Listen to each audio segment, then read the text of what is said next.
SCP-6001-Bêta, le paradoxe de la Renaissance. Classe Keter.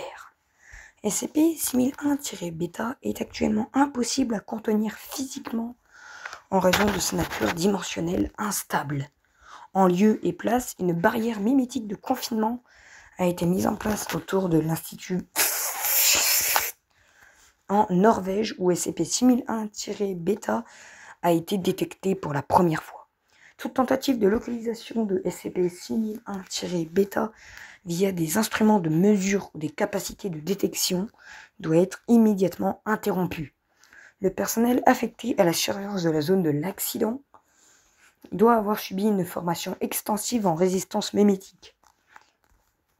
Les individus qui présentent des symptômes d'exposition à SCP-6001-Bêta, perception de boucles temporelles, amnésie partielle et distorsion spatiale, doivent être isolés et subir une procédure amnésique de niveau 5. La Fondation a mis en place des capteurs à longue portée pour déterminer les anomalies temporelles ou dimensionnelles qui pourraient indiquer une réapparition de SCP-6001-Bêta. Toute manifestation doit être signalée immédiatement au Conseil O5. Description. SCP-6001-Bêta est une entité extradimensionnelle qui se manifeste sporadiquement sous la forme d'une faille spatio-temporelle. L'entité elle-même n'a pas de forme physique observable, mais elle provoque des distorsions massives de l'espace du temps et de la causalité dans les zones qu'elle affecte. Les personnes ou objets situés à proximité de SCP-6001-Bêta sont sujets à des paradoxes temporels, des duplications et des cycles de renaissance où des événements passés ou futurs se répètent ou se modifient à chaque itération. Ces anomalies entraînent des altérations de la réalité, telles que des boucles temporelles où les événements se répètent de manière infinie ou se corrigent parfois même avec des résultats divergents d'une boucle à l'autre.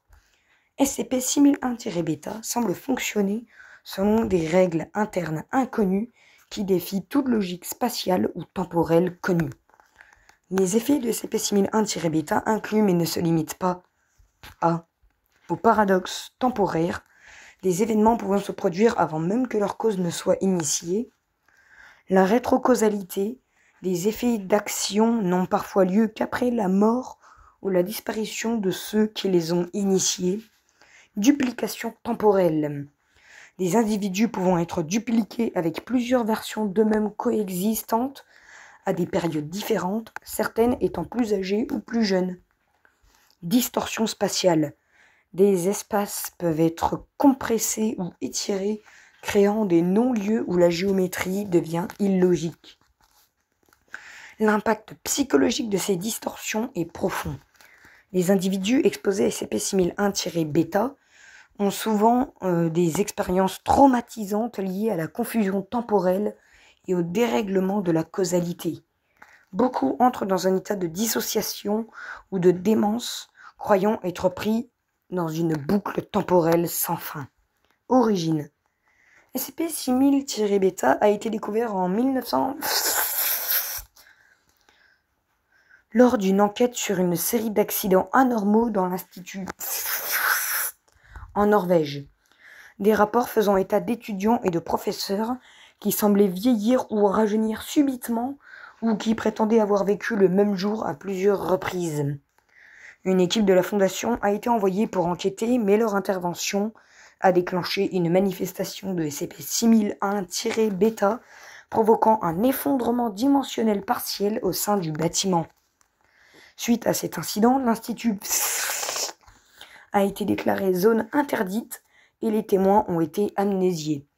Il est estimé que le bâtiment lui-même est piégé dans une boucle temporelle complexe, inaccessible par des moyens conventionnels.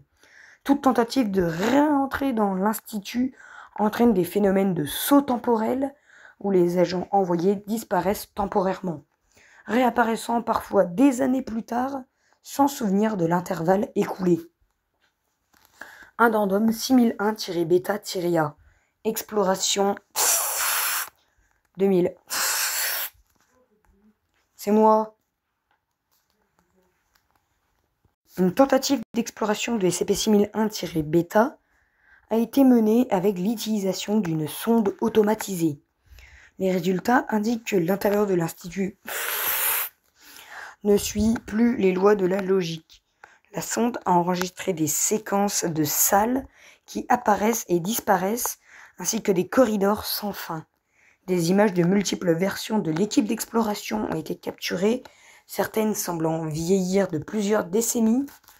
La sonde elle-même a été récupérée 6 mois après son lancement, bien que les horodatages internes montrent qu'elle n'avait été active que pendant 5 minutes. Conclusion, SCP-6001-bêta présente une menace majeure pour la stabilité temporelle et dimensionnelle. Tant que ces mécanismes d'activation ne sont pas compris, toute tentative d'interaction doit être traitée dans une extrême prudence. La Fondation explore actuellement des solutions pour neutraliser ou confiner définitivement SCP-6001-bêta. Mais ses capacités d'altération de la réalité rendent ces efforts extrêmement difficiles.